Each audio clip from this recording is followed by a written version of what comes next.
बिस्मिल्लाहिर्रहमानिर्रहीम, अस्सलामुअलैकुम। पाकिस्तान मॉर्निंग में आपको खुशामदीद कहेंगे। मैं हूँ आपकी मेज़बान ईशा अलतमान और मैं हूँ मोहम्मद जुनेद हलीम। गुड मॉर्निंग, सुबह खैर। उम्मीद करते हैं और हर रोज़ की तरह आज भी दुआ करते हैं कि आपकी सुबह खैरियत से गुजर रही हो। नाज़रीन, दुनिया में सबसे ज़्यादा देखे जाने वाला खेल है फुटबॉल और फुटबॉल का आलमी मेला सजने में अब एक रोज़ बाकी रह चुका है। तुर्की, अलजायर, कनाडा, मिस्र और स्कॉटलैंड की टीमें मेज़बान मुल्कों में भी पहुँच चुकी हैं। तैयारियाँ पूरी हैं। शायकीन भी बेताबी से अब इंतजार कर रहे हैं कि कब सनसनीखेज मैचेस उन्हें बराह रास्त देखने को मिलेंगे और जो लोग नहीं बराह रास्त देख सकते वो टीवी स्क्रीन पर देखेंगे। बिल्कुल जी, और ये इसका हमेशा से इंतज़ार होता है। स्कॉटलैंड के कप्तान हैं एंडी रॉबसन, जो कि इसकी क़यादत करेंगे और टीम जो है नॉर्थ कैरोलिना पहुंची है।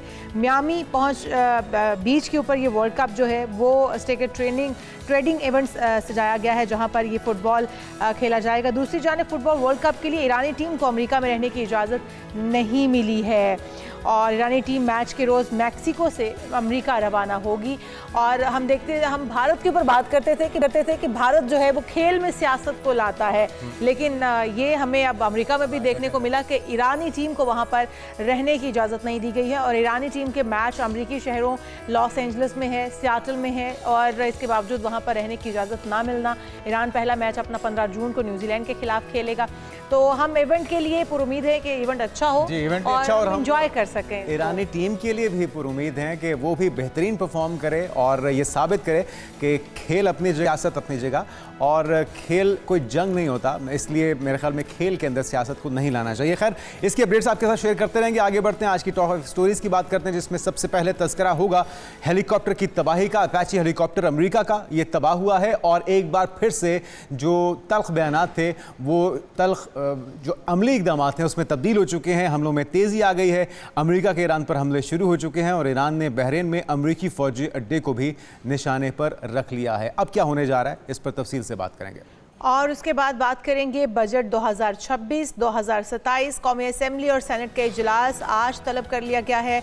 वफाकी बजट 12 जून को पेश किया जाएगा, तारिक फजल चौधरी की जानिब से ये बताया जा रहा है। और अगर मगर अब कब, और ये बहुत तारीखें बदल चुकी, अब फाइनली बजट की तारीख अनाउंस कर दी गई है कि 12 जून को पेश किया जाएगा। इस पर भी तफसील से तबसरा किया जाएगा। जी हाँ, और फिर बात होगी क्रिकेट की। आईसीसी ने लॉर्ड्स और कद्दाफी स्टेडियम की पिचेस को गैर तसल्ली बख्श करार दे दिया है। इसकी तफसीलात जो ही सामने आएंगी वो भी आपके साथ शेयर करेंगे, लेकिन बहरहाल दोनों मकामात को एक एक डिमेरिट पॉइंट दिया गया है। रिपोर्ट बोर्ड्स को अरसाल कर दी गई हैं। अब किस तरह से इनमें बेहतरी लेकर आई जाएगी, वजूहात क्या हैं, असल वजह क्या है, क्यों नहीं ये गैर तसल्ली बख्श हैं, इसको भी देखना चाहिए। पाकिस्तान एक तवील अरसे से होस्ट कर रहा है नेशनल और इंटरनेशनल इवेंट्स। आखिर क्या वजह है कि हमने कद्दाफी स्टेडियम जो हमारा सबसे जो कह रही है कदीम भी है और बहुत से बड़े इवेंट्स को होस्ट भी कर चुका है, तो इसकी गैर तसल्ली बख्श होने की वजह क्या है, इस पर भी बात करेंगे। और उसके बाद बात करेंगे मुआशरा शिद्दत पसंदी के शिकंजे में, क्या तन्हाई, मायूसी और नाउमीदी बाज़ अफराद को ख़तरनाक रवैयों की तरफ धकेल सकती है और इसके असबाब क्या हैं, इसका किस तरह से हम इसकी वजूहात तक पहुंच सकते हैं, इसको किस तरह से इसका तदारुक हो सकता है, इस पर भी हम तफसील से माहिरीन की राय लेंगे। और आखिर में बात करेंगे कि कौन सी आदत इंसान को गरीब से अमीर बना सकती है। क्या ख्वाब में पानी देखना खुशकिस्मती की निशानी है? ख्वाब में किस चीज़ को देखने से क्या असरात हो सकते हैं? ख्वाब की ताबीर किस तरह से जानी जाए, किससे जानी जाए, इस पर भी आज के प्रोग्राम में बात होगी। तमाम अहम और दिलचस्प टॉपिक आज के प्रोग्राम का हिस्सा होंगे, लेकिन आगाज़ कर लेते हैं जंग की सूरत हाल से। ईरान की जानिब से अपैची हेलीकॉप्टर को निशाना बनाए जाने के बाद अमेरिका ने भी ईरान पर जवाबी हमले शुरू कर दिए हैं और वो डोनाल्ड ट्रंप जो कह रहे थे कि 2-3 रोज़ में कोई मुआहिदा हो सकता है, बार बार वो ये भी कह रहे थे कि मैं नेतन्याहू से भी कह रहा हूँ, ईरान से भी कह रहा हूँ कि आप अपने हमलों को रोक दें, और फिर हमने ये भी देखा कि हमले रुक भी गए। लेकिन फिर अचानक क्या हुआ कि आबना हुर्मस के करीब अमेरिकी हेलीकॉप्टर गिर गया। क्योंकि इसके दोनों पायलट तो महफूज रहे, अमला भी इसमें महफूज रहा, लेकिन इस हमले की नौबत क्यों आई और इसके बाद हमले जो दोबारा से शुरू हुए हैं ये क्या रुख इख्तियार कर सकते हैं? और क्या वाकई में ईरान की जानिब से ही इस हेलीकॉप्टर पर अटैक किया गया, क्योंकि अभी तक ईरानी मौक़िफ़ भी सामने नहीं आया, लेकिन अमेरिका की जानिब से अमेरिकी सेंट्रल कमांड सेंटकॉम के मुताबिक अमेरिकी फ़ौज ने ईरान के जजीरा कुशम और सिरक पर हमले किए हैं और अमेरिकी फ़ौज मखसूस अहदाफ को निशाने भी बना रही है। और इस हवाले से जो अभी तक हम देख रहे हैं ईरान की जानिब से उनका भी बयान सामने आया है कि उन्होंने इस बात का एतराफ़ किया है कि वाकई में ईरान के अंदर मुख्तलिफ अहदाफ को निशाना बनाया गया है, मुख्तलिफ जजीरों जजीरों के ऊपर अटैक किए गए हैं। एक तरफ तो हम मुज़ाकरात को कामयाब होते हुए देख रहे थे, कामयाबी के बयानात आ रहे थे कि मुज़ाकरात जल्द मुतवक्के हैं और अपनी शराइत पर डोनाल्ड ट्रंप जो है वो मुज़ाकरात को कामयाब होते हुए देख रहे थे। लेकिन उसके बाद एक बार फिर से जंग को तूल दिया जाना या जंग की शुरुआत हो जाना, और फिर जो इसराइल की बात डोनाल्ड ट्रंप हमेशा करते हैं कि वो लगाम डालने में कामयाब हो गए हैं, अब इसराइल की जानिब से किसी किस्म की छेड़खानी नहीं की जाएगी। लेकिन इसके बावजूद हम देख रहे हैं कि लेबनान पर अटैक किए जाते हैं। इसी पर बात करने के लिए हमारे साथ डॉक्टर मुनव्वर हुसैन साहब माहिर आलमी अमूर मौजूद होंगे, तो हम उनसे भी जुनेद डिस्कस करेंगे। लेकिन सूरत हाल फिर से एक बार कशीदा होती जा रही है। जी हाँ, और इस कशीदगी को कम करने के लिए पाकिस्तान मुसलसल कोशिश कर रहा है। पाकिस्तान ने बहुत सी ऑफ़र्स की इस्लामाबाद में, उन्हें फैसिलिटेट भी किया।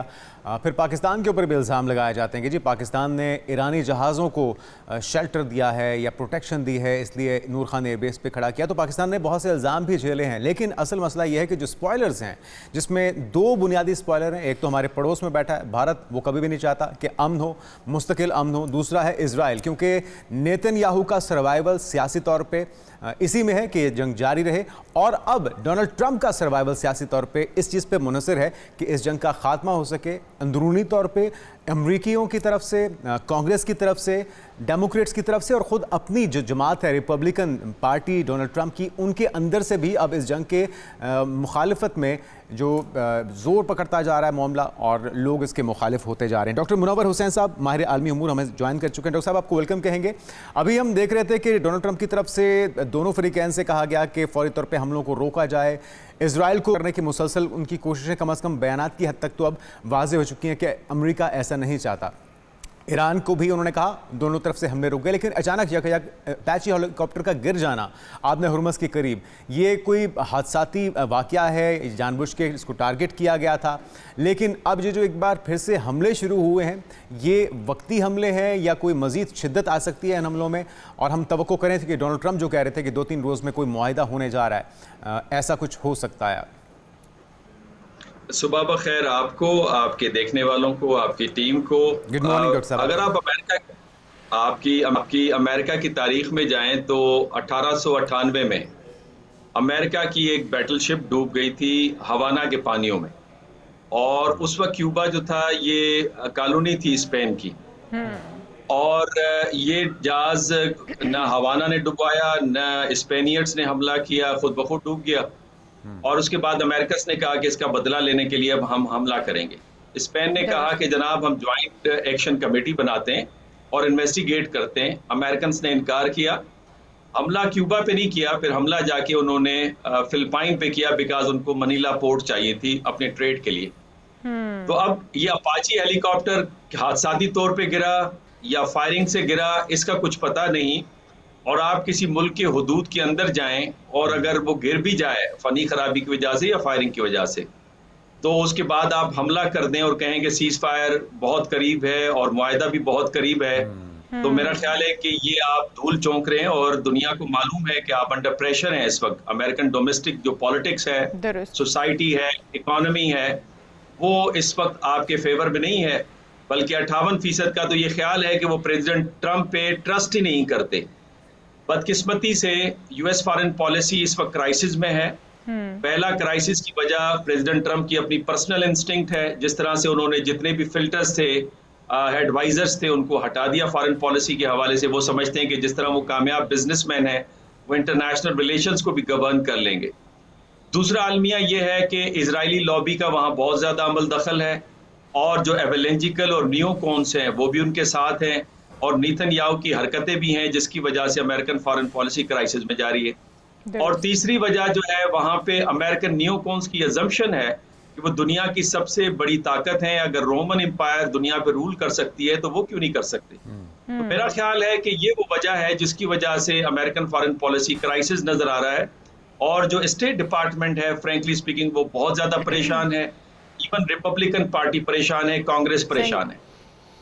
अच्छा, तो डॉक्टर साहब अभी जो हमले हुए हैं, जिस तरह आप भी कह रहे हैं कि इससे पहले आपने हमें तारीख जो है वो याद दिलाई कि किस तरह से जहाज़ जो है डूबा और उसका इल्ज़ाम, उसके ऊपर तहकीकात भी नहीं होने दी गई, और उसी इल्ज़ाम के बदले में बदला लेते हुए उन्होंने जिस तरह से अटैक किया, क्योंकि वो भी उन्हें एक जजीरा चाहिए था। अभी इस वक्त भी लगता यही है कि ये प्री प्लान किया गया, वहाँ पर हेलीकॉप्टर का जाना, फिर उसका यूं निशाना बन जाना और फिर फिलफौर उसका जवाब दिया जाना। समझते हैं कि डोनाल्ड ट्रंप जो बयानात दे रहे हैं वो फिर सिर्फ बयानात की हद तक है, वो खुद भी शायद फंसे हुए तो वो हैं और उसके वो क्राइसिस में भी आ चुके हैं, उसके कॉन्सिक्वेंसेस भी वो भुगत रहे हैं, लेकिन जहनी तौर पर दबाव में होने के बावजूद भी वो जंग ख़त्म नहीं करना चाहते हैं। अदरवाइज़ वो इतनी जल्दी अगर ईरान और इजराइल को रोक रहे थे कि जंग को तूल ना दिया जाए या छेड़खानी ना की जाए, तो फिर खुद भी उन्हें ये अटैक नहीं किए जाने चाहिए थे, और इसका तो सेंटकॉम खुद इजहार भी कर रहा है कि उन्हीं की जानिब से किए गए हैं। तो फिर क्या समझते हैं कि जंग यूं ही जारी रहेगी, ये छेड़खानी है या बढ़ावा देने के मुतरादिफ है? डोनाल्ड ट्रंप खुद किस जगह पर खड़े हैं? ये आपने बड़ा अहम सवाल किया। प्रेसिडेंट ट्रंप की जो स्टेटमेंट्स है वो मैं आपके सामने रख देता हूं। उन्होंने 55 दफा ये फरमाया है कि ईरान को हमने डिफीट दे दिया है। वो समझते हैं 35 दफा उन्होंने ये फरमाया है कि ईरान मुकम्मल तौर पे तबाह हो गया है, नेवी हमने तबाह कर दी है, एयरफोर्स उनके तबाह कर दी है, आर्मी तबाह कर दी है, लीडरशिप मार दी है। 38 दफा उन्होंने ये फरमाया है कि डील बिल्कुल करीब है और होने लगी है, और 25 दफा वो ये फरमाते हैं कि स्टेट ऑफ हॉर्मज़ जो है वो खुल चुका है। अब मुझे आप बताएं कि कौन प्रेसिडेंट ट्रंप की स्टेटमेंट को सीरियस लेगा? ये तो पैटर्न है उनकी स्टेटमेंट्स का, और वो जब स्टेटमेंट देते हैं उस वक्त देते हैं कि डील करीब है, जब उनके ऊपर प्रेशर बहुत ज्यादा माउंट अप हो जाता है। मिसाल के तौर पे जो रिपब्लिकन पार्टी है उसमें भी बगावत की बातें आना शुरू हो गई हैं, बल्कि अब तो ये बातें भी शुरू हो गई हैं, कल से ये बातें अमेरिका में शुरू हो गई हैं कि वो मेडिकली अनफिट हैं, वो मीटिंग्स में सो जाते हैं। और ये बयानिया पहले से आ रहा था कि ऐन मुमकिन है कि मार्को रूबियो या उसके साथ जेडी वैंस साहब उनको रिप्लेस कर सकते हैं, यानी अंदर रिजीम चेंज हो सकती है। और रिपब्लिकन्स ये चाह रहे हैं, और यही वजह है कि रिपब्लिकन्स ने जो वॉर रेजोल्यूशन आई है ज्वाइंट हाउस के अंदर और उससे पहले सेनेट के अंदर, उन्होंने साथ दिया है डेमोक्रेट्स की रेजोल्यूशन का। तो मेरा ख्याल है कि इस वक्त प्रेसिडेंट ट्रंप ने इख्तियारात भी महदूद कर दिए गए हैं। डोनाल्ड ट्रंप साहब के कितने इख्तियारात अभी भी उनके पास हैं? जंग को बढ़ावा किस हद तक दिया जा सकता है? और जिस तरह आप भी कह रहे हैं कि रिजीम चेंज का प्लान भी हो सकता है और इस बारे में भी गौर व किया जा रहा है, तो अगर रिजीम चेंज की बुनियाद रख दी जाती है तो डोनाल्ड ट्रंप बुखलाहट में भी तो बहुत कुछ कर सकते हैं। तो उनके पास इस वक्त भी कितने इख्तियारात हैं, वो क्या कुछ कर सकते हैं? देखिए, वार रेजोल्यूशन उस वक्त वीटो नहीं कर सकते प्रेसिडेंट ट्रंप अगर उनको 2/3 अक्सरियत हासिल हो। यहाँ पे 2/3 अक्सरियत हासिल नहीं है, वो अभी भी एक्शन ले सकते हैं, लेकिन फिर उसके लिए दोबारा जो है उनको कांग्रेस से रब्ता करना पड़ेगा बाद में अप्रूवल लेने के लिए। तो मेरा ख्याल है एक किस्म का उन्हें सिग्नल दे दिया गया है कि हम इस वॉर में साथ नहीं है, बिकॉज 61% अमेरिकन समझते हैं, जो सर्वेज रिसेंट आई है, कि ये जंग हमारी नहीं है, इस जंग की वजह से हम दुनिया में तन्हा हो चुके हैं, और इजराइल इस जंग से फायदा उठा रहा है, और अमेरिका के जो मफादात हैं, चाहे वो स्ट्रेटेजिक इंटरेस्ट हैं या उसकी जो परसेप्शन है, वो दुनिया में डीरेल हो रही है। तो इस वजह से एक सिग्नलिंग दी गई है प्रेसिडेंट ट्रंप से, बिकॉज एक डेमोक्रेटिक सोसाइटी है, गवर्नमेंट है, कि ये जो आप कर रहे हैं इसके अंदर पब्लिक ओपिनियन रिफ्लेक्ट होते नजर नहीं आ रही। दूसरी तरफ आपको याद होगा कि नेतन्याहू ने भी कई दफा इस बात का तस्करा किया है कि I know how to manipulate the American presidents. और इजराइल के बारे में तो खास बात यह है कि हम ये समझते हैं कि नेतन्याहू ही इसी पागलपन के दौरे का शिकार है, लेकिन इसके बाद जो अपोजिशन लीडर है नफ्ताली बेनेट, जिसके चांसेस अब बहुत ज्यादा हो गए प्राइम मिनिस्टर बनने के, उन्होंने भी फरमाना शुरू कर दिया है कि ईरान तो न्यूट्रलाइज हो जाएगा, लेकिन अगली बारी तुर्की और मिस्र की है, बिकॉज वो हमारे लिए तो इनके इरादे यही हैं, ये सिलसिला रुकना नहीं है, इनकी पॉलिसी यही चलनी है, चाहे चेहरे बदल भी जाएं। लेकिन एक जंग तो जारी है अमेरिका, इजराइल और ईरान के दरमियान, जिसमें पूरी दुनिया की राय यह है कि इसमें ईरान अभी तक का फातेह दिखाई देता है। एक और जंग अमेरिका और इजराइल के दरमियान भी चल रही है खींचातानी की हद तक, क्योंकि डोनाल्ड ट्रंप की सियासी सर्वाइवल का दारोमदार ईरान जंग के खात्मे पर है और नेतन्याहू के सियासी मुस्तकबिल का दारोमदार इस जंग के जारी रहने पर है। तो कौन किसको जेर कर पाएगा अमेरिका और इजराइल के दरमियान इस खींचातानी में? आपको क्या लग रहा है डॉक्टर साहब? प्रेसिडेंट बाइडेन की वाइफ ने अपने मेमोयर लिखा है 2024 के अंदर। उन्होंने कहा कि जब नेतन्याहू आ रहे थे तो मैंने अपने शोहर बाइडेन से कहा कि आप स्ट्रांग खड़े रहें, एक आप ताकतवर मुल्क के प्रेसिडेंट हैं, ये जितने भी प्रेसिडेंट हैं ये क्यों अपनी कमजोरी जाहिर करते हैं प्राइम मिनिस्टर ऑफ इजराइल के सामने। तो मेरा ख्याल है कि इसके अंदर बड़ा क्लियर कट मैसेज है, और इस बात को तस्लीम करना है कि जो अमेरिकन प्रेसिडेंट्स हैं वो बड़े कमजोर नजर आते हैं इजराइल के प्राइम मिनिस्टर के सामने, बिकॉज जो इजरायली लॉबी है वो American economy, American education, American media, इन 3 फील्ड्स के अंदर वो बहुत ज्यादा छाए हुए हैं और उनसे बाहर आप जा नहीं सकते। इवन हमारे, मैं नाम नहीं लेना चाहता, पाकिस्तानी जो बड़े बड़े बिजनेसमैन हैं उन्होंने खुद मुझे इस बात का तज़किरा बताया कि वहाँ पे अगर आप इजराइल के खिलाफ बात करेंगे तो आप बिजनेस नहीं कर सकते अमेरिका के अंदर। तो अब आप मुझे बताइए कि किस सूरत में प्रेसिडेंट ट्रंप, ठीक है उनकी फोन के ऊपर तल्ख कलामी हुई, लेकिन एक पूरा स्ट्रक्चर जो है वो इसके खिलाफ है। और इस बात का तज़किरा जॉन मीरशाइमर और वॉटसन ने अपनी किताब के अंदर किया है कि किस तरह से इजरायली लॉबी अमेरिका की फॉरेन पॉलिसी को प्रो इजराइल बनाती है, जो कि अमेरिका के स्ट्रेटेजिक इंटरेस्ट और इंटरनेशनल मोरालिटी के बिल्कुल बरखिलाफ है। तो इससे जान छुड़ाना इतना आसान नहीं है। अलबत्ता जो प्रेसिडेंट ट्रंप ने नेतन्याहू से ये बात कही कि तुम्हें अंदाजा नहीं है कि तुमसे और इजराइल से अब लोग किस हद तक नफरत करने लगे हैं, ये एक नया फिनोमेना जन्म ले रहा है अमेरिका के अंदर, और जो इजरायली जो सपोर्ट है वो ड्राई डाउन हो रही है। बिल्कुल सही। और लास्टली डॉक्टर साहब, वो जो 2-3 दिन में कोई मुआहिदा होने का दावा डोनाल्ड ट्रंप, वैसे तो बहुत से दावे बहुत बार वो कर चुके हैं, हर वीकेंड पे उनका एक नया शोशा होता है, इस बार जो वो कह रहे हैं 2 से 3 दिन में ऐसा कुछ होता हुआ दिखाई दे रहा है इस वीकेंड पे आपको? 5 नुकात के ऊपर ईरान ने एक नया प्रपोजल भेजा अमेरिका को, और वो बहुत करीब था, बड़ा रियलिस्टिक था, खुद अमेरिकन ने भी रिकॉग्नाइज किया। लेकिन बदकिस्मती ये है ना कि JCPO के बाद हमला, उसको कैंसिल करना, और फिर आपने देखा कि ओमान का भी जो मुआहिदा था वो बहुत हो चुका था, करीब था, वो एग्रीमेंट हो गया था, लेकिन उसके बावजूद हमला। आपको याद था इस्लामाबाद टॉक्स के अंदर बात हो गई थी मुकम्मल, और अचानक जो है वो यूरेनियम को सामने लेकर आए, क्योंकि जो स्पॉइलर है वो शायद इनको कामयाब होने नहीं देंगे, इन मुआहिदों को, इन मुज़ाकरात को। डोनाल्ड ट्रंप चाहे जितने मर्जी बयानात देते रहे, जिस तरह आपने भी कहा कि जोइश लॉबी जो है वो अमेरिका के अंदर बड़ी स्ट्रॉन्ग है, जब तक उसका तसल्लुत यूं ही कायम रहेगा शायद डोनाल्ड ट्रंप भी किसी फैसले तक ना पहुँच पाएँ और ना ही ईरान को उस फैसले तक पहुँचने दें।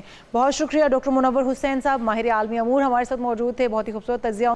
और हकीकत अब क्या है, क्या वाकई ही इस हेलीकॉप्टर पर अटैक ईरान की जानिब से किया गया है, या अमेरिका खुद इसको अटैक करके और एक मौके की तलाश में था कि दोबारा से ईरान को किस तरह से इस जंग में लाया जा सके, या फिर इसमें इजराइल का किरदार है। बहरहाल अभी बहुत सारी चीज़ें बाकी हैं जो सामने आनी है। यहाँ पर हम एक ब्रेक शामिल कर लेते हैं, आप कहीं मत जाएगा, दीगर अहम इशूज़ होंगे इस ब्रेक के बाद। हमारे साथ रहिए। Welcome back. और एक अहम मामला है बैनुल-अक़वामी क्रिकेट काउंसिल की तरफ से, यानी कि ICC ने लॉर्ड्स क्रिकेट ग्राउंड में खेले गए इंग्लैंड और न्यूजीलैंड के पहले टेस्ट और कज़ाफ़ी स्टेडियम लाहौर में अभी हाल ही में जो मैचेस हुए हैं, पाकिस्तान और ऑस्ट्रेलिया के तीसरे वनडे की पिचेस को गैर तसल्ली बख्श करार देते हुए दोनों मकामात को एक डिमेरिट पॉइंट दे दिया है। तो ये हमारे लिए तो लम्हा फिक्री है भारत। बिल्कुल ऐसे ही, और हमने तो अभी कज़ाफ़ी स्टेडियम पर बहुत इन्वेस्टमेंट की है और हमने उसको एक बार फिर से रीडिज़ाइन किया है। अगर हमारी पिचेस भी इंटरनेशनल स्टैंडर्ड के मुताबिक नहीं है, गैर मयारी हैं, तो फिर हमने वो जो मेहनत इतनी की है वो तो रायगा गई। और इसके साथ ही साथ ना सिर्फ पाकिस्तान बल्कि लॉर्ड्स को भी इसमें शामिल कर लिया गया है। लॉर्ड्स के पिचेस भी कहे जा रहे हैं कि वो भी मुवाफिक नहीं है। हमारे साथ हाफिज़ मोहम्मद इमरान मौजूद हैं, sports journalist. Welcome to show कहेंगे हाफिज़ साहब आपको। और आप ये जिस तरह से हम देख रहे हैं कि मैच रेफरी जो हैं एंडी पाइक्रफ्ट और ग्रेम लाब्रोय ने ये कहा है कि रिपोर्ट्स में एम्पायर्स दोनों टीमों के कप्तानों की तहफ़्फ़ुज़ात का जिक्र करते हैं, और वो कहते हैं कि ये पिचेस जो हैं इनके ऊपर बाउंस एक तरह से नहीं हो रहा था, या फिर मोमेंटम उस तरह से नहीं बन पा रहा था बॉल का। तो वो जो इनके तहफ़्फ़ुज़ात इस बार वो तज़किरा कर रहे हैं, हमने तो इतना पैसा लगा दिया है कज़ाफ़ी स्टेडियम पर, और इसके बावजूद भी गैर मयारी पिच, और फिर हम अगर प्लेयर्स पर ही सिर्फ इल्ज़ाम धरेंगे कि हमारे प्लेयर्स बाहर जाके परफॉर्म नहीं कर पाते, हमारे पास तो इंटरनेशनल स्टैंडर्ड का फिर पिच ही मौजूद नहीं है। देखिए, बहुत शुक्रिया सबसे पहले, और सुबह बखैर। जहाँ तक ताल्लुक पिच के इंटरनेशनल स्टैंडर्ड के होने या ना होने का मौजूद नहीं है, ऐसा नहीं है। पिचेस तो आप उनको जिस तरीके से तैयार करना चाहेंगे वो आप उनको कर सकते हैं, ऐसा नहीं है कि वहाँ पर बेहतर पिच बन नहीं सकते हैं। ये तो पाकिस्तान क्रिकेट टीम के हेड कोच ने आपने सुना होगा, देखा होगा, उन्होंने एक्स पर लिखा भी था, उन्होंने उसका दिफा किया और उन्होंने ये कहा कि ऐसी पिचेस तो उनको जनूबी अफ्रीका में, कीनिया, जिम्बाब्वे और नामीबिया में भी मिल सकती हैं। तो फिर शायद शाहीना अफरीदी जो कि पाकिस्तान के वनडे फॉर्मेट के कप्तान है, उन्होंने भी कहा कि जो पिचेस सूट करती हैं मेज़बान मुल्क को, वो वैसी पिचेस तैयार करते हैं। तो पाकिस्तान के फैसले साजों की तरफ से तो इस चीज़ का दिफा किया गया जो पिचेस उन्होंने यहाँ पर पिंडी और फिर कज़ाफ़ी स्टेडियम में बनाई हैं। तो इसलिए ये कहना कि ये नहीं कहा जा सकता कि कज़ाफ़ी स्टेडियम को अगर रीडिज़ाइन किया है या फिर उसके ऊपर बहुत पैसा लगाया तो उसका पिचेस के गैर मयारी होने से उसका ताल्लुक़ है। ये एक खौफ का शिकार लोगों की सोच का नतीजा है जिसकी वजह से ये डीमेरिट तो पॉइंट हुआ है। ये गैर दानिस्ता तौर पे हुआ, दानिस्ता तौर पे हुआ, अपनी बेहतरी के लिए किया सर। हाँ, अच्छा, जानबूझकर किया, खौफ की वजह से किया कि कहीं हार ना जाएं। वही ऑस्ट्रेलिया की टीम बांग्लादेश के खिलाफ खेल रही है। कल उन्होंने वनडे मैच खेला, 280 प्लस किए बांग्लादेश ने और मैच जीत लिया। पाकिस्तान भी अगर एक तरह से हाफिज साहब बारीक वारदात थी लेकिन पकड़ी गई। बिल्कुल जाहिर सी बात है। लोग देखिए, बात यह है कि आप सिर्फ और सिर्फ इस अनजाने खौफ का शिकार हैं कि आप हार ना जाएं। मैं वही अर्ज कर रहा हूँ कि बांग्लादेश ने बेहतर पिच बनाया, 280 समथिंग किया अगेंस्ट ऑस्ट्रेलिया, और ऑस्ट्रेलिया के खिलाफ उन्होंने वो वनडे मैच भी जीत लिया। तो ये जो डीमेरिट पॉइंट है, इसलिए पाकिस्तान क्रिकेट बोर्ड के वो तमाम फैसला साज जो कि इस सारे अमल में शामिल थे, ये उनकी खौफ की वजह से और उनके डर की वजह से, उनकी नेगेटिव आप उसको कहें कि आप वो जो अपनी कुर्सियां बचाने के लिए कुछ भी करना चाहते हैं वो उस वजह से मिला। और आप देखें कि उसी पाकिस्तान क्रिकेट बोर्ड ने भी अपने सीजन का एक पोस्टर जारी किया कि हम यहाँ ये जीत गए, ये जीत गए, ये जीत गए, ये जीत गए, और कोच ने भी उसकी तारीफ की और अपने खिलाड़ियों की हौसला अफजाई की। और बंदा खुदा, आप एशिया कप में 3 मरतबा इंडिया से हारे, आप T20 वर्ल्ड कप के पहले राउंड में हॉलैंड के खिलाफ हारते हारते बचे और आप वहां पर नॉकआउट स्टेज तक जा नहीं सके। क्रिकेट आपकी का बुरा हाल है, आप किस चीज को प्रेस कर रहे हैं, किस चीज की हौसला अच्छा, ये अगर तब्दीलियों की बात की जाए, क्योंकि हर बार एक नई शिकस्त और उसके बाद फिर एक नई तब्दीली हम देखते हैं। इस बार शान मसूद की जगह सलमान अली आगा को टेस्ट टीम का नया कप्तान बनाए जाने के इम्कानात हैं। ये सलीमुल्लाह से कलीमुल्लाह का जो खेल है, इसके बाद भी अगर कोई बेहतरी नहीं आती तो फिर क्या किया जाए? देखें, सलमान अली आगा को कप्तान बनाने की खबरें क्या सिर्फ पाकिस्तान शान मसूद की वजह से हार रहा है? ये ठीक है कि अगर आप नाकामी पर एहतसाब करते हैं तो फिर सिर्फ खिलाड़ियों का क्यों एहतसाब होता है? उनको लाने वालों का और जो खिलाड़ियों को मुंतखब करते हैं उनको लाने वालों का एहतसाब क्यों नहीं होता है? क्यों पाकिस्तान की क्रिकेट इस नहज पर आ गई? और सलमान अली आगा क्या कोई माइक ब्रेलिंग है? क्या वो महेंद्र सिंह धोनी है? T20 में आप उनकी परफॉर्मेंसेज देख नहीं रहे हैं। ये तो सिर्फ और सिर्फ लोगों की तवज्जो तकसीम करने के लिए है और फिर मंजरनामा बदलने के लिए इस किस्म की चीज़ें की जाती हैं। उनकी अपनी परफॉर्मेंसेज अभी टेस्ट मैच में भी ख़राब हो चुकी हैं। T20 में ना वो बैसित कप्तान परफॉर्म कर रहे हैं, ना वो एज बैटर परफॉर्म कर रहे हैं। तो ये सिर्फ और सिर्फ नज़र का धोखा है। दूर को करीब दिखाया जाता है, अंधेरे को रोशनी बताया जाता है, और कुछ भी नहीं है। ये जो मर्जी कर लें, ये सारी की सारी चीज़ें पाकिस्तान की क्रिकेट के लिए काम कुछ भी नहीं कर रही हैं। तब्दीलियां सिर्फ होती हैं इसलिए कि एक हमने उसको साइड पे कर दिया, उसको साइड पे कर दिया। अगर शान मसूद जिम्मेदार है तो वो तो अपनी प्लेइंग 11 नहीं बना सकते। यहाँ पर पाकिस्तान का कप्तान एक दिन 2 दिन पहले प्रेस कॉन्फ्रेंस में कोई और बयान देता है और अगले दिन टीम खेलती है तो वो कोई और टीम खेल रही होती है।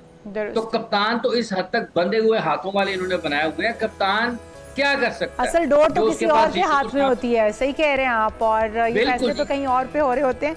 तो अभी ये पीसीबी के इजलास में कहा जा रहा है क्रिकेट के जो मामलात हैं उनमें अहम तकर्रियों पर भी गौर हो रहा है, जिसमें मोहम्मद हफीज़ हैं, यूनुस खान हैं, उनकी मुमकिना तकर्रियों समेत दीगर अहम फैसले भी एजेंडे में शामिल होंगे। और कौन कौन से फैसले इस एजेंडे में शामिल किए गए हैं और क्या ये तकर्रियाँ इस वक्त बहुत ज़रूरी हैं, जिस वक्त हमारी परफॉर्मेंस निल हो चुकी है बिल्कुल, और हम सफ़र कर रहे हैं, हमारी क्रिकेट टीम पूरी सफ़र कर रही है, बल्कि हमारी पीसीबी पूरे का पूरा ही सफ़र कर रहा है, हम किसी भी फॉर्म में हम बेहतरी अपनी ला नहीं पा रहे हैं। तो उसमें तकर्रियों का ये फैसला और दीगर इससे जुड़े हुए अहम फैसले, क्या आप समझते हैं इनकी ज़रूरत है इस वक्त? और फिर किसको, जो आप भी कह रहे हैं कि कप्तान सिर्फ कठपुतली हैं, इनके पीछे डोरें किसके हाथ में है, फिर उनको बदलने की ज़रूरत है?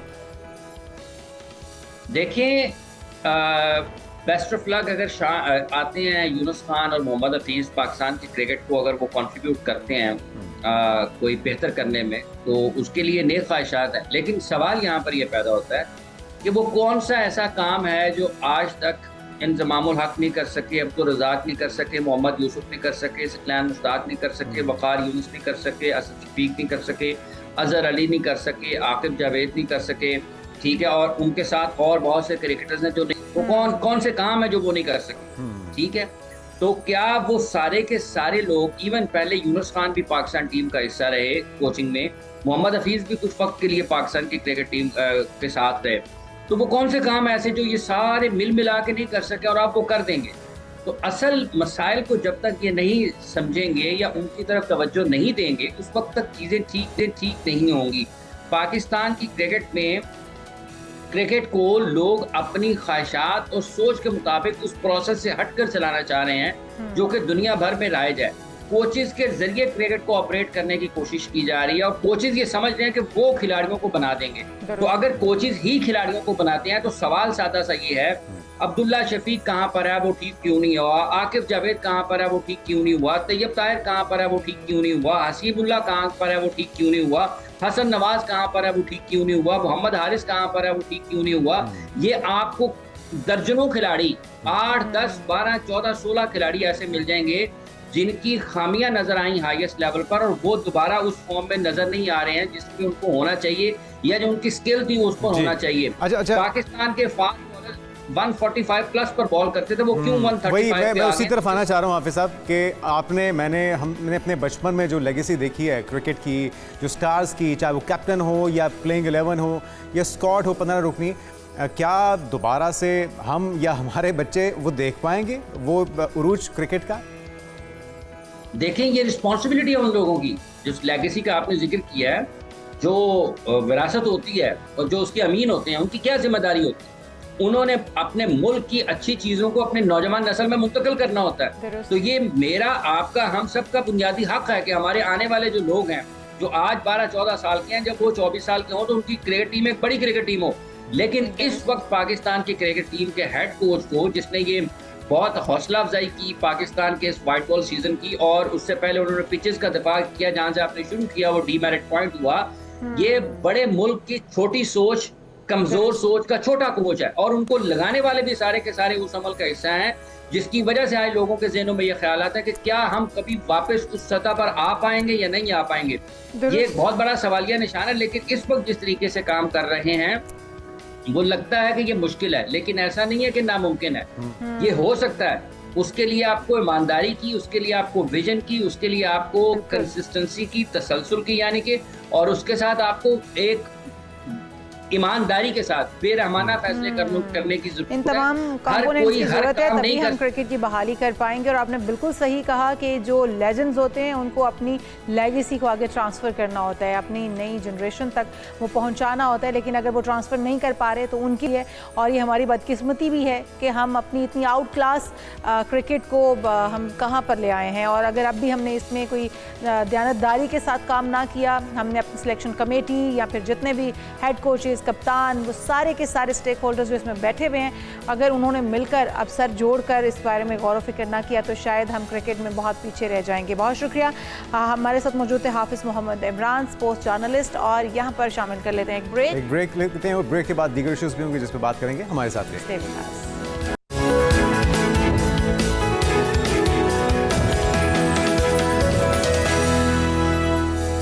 प्रोग्राम में एक बार फिर से आपको खुशामदीद कहते हैं नाजरीन, और अभी बात कर लेते हैं कुछ बजट की। माली साल 2026 और 27 के बजट की तैयारियों ने मुल्क भर में सियासी, मुआशी और अवामी सतह पर बहस मुबासे को तेज़ कर दिया है। इस सिलसिले में कौमी असम्बली और सेनेट के इजलास आज तलब किए गए हैं, जबकि वफाकी वजीर जो हैं तारिक फजल चौधरी, उनके मुताबिक जो बजट है वो 12 जून को पेश किया जाएगा।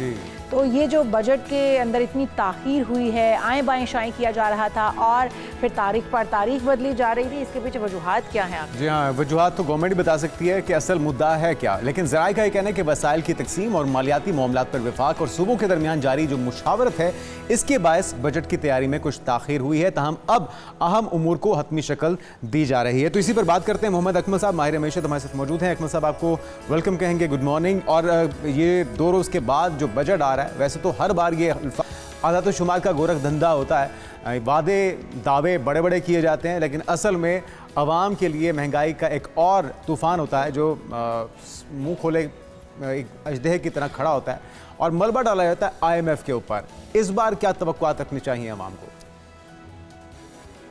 देखिए, ओवरऑल तो मुझे नहीं लगता है कि अभी तक की जो इतलात हैं उसके मुताबिक आवाम के लिए इस बजट में कुछ है। अलबत्ता परेशानियां जो है वो मैं गिनवा सकता हूं, जैसे सोलर पैनल जो है वो मज़ीद महंगे होने जा रहे हैं, फिक्स चार्जेस जो है वो लगाए जा सकते हैं, PDL जो पेट्रोलियम डेवलपमेंट लेवी है उसका हदफ जो है वो बढ़ाया जा सकता है, हाइब्रिड गाड़ियां महंगी हो सकती हैं।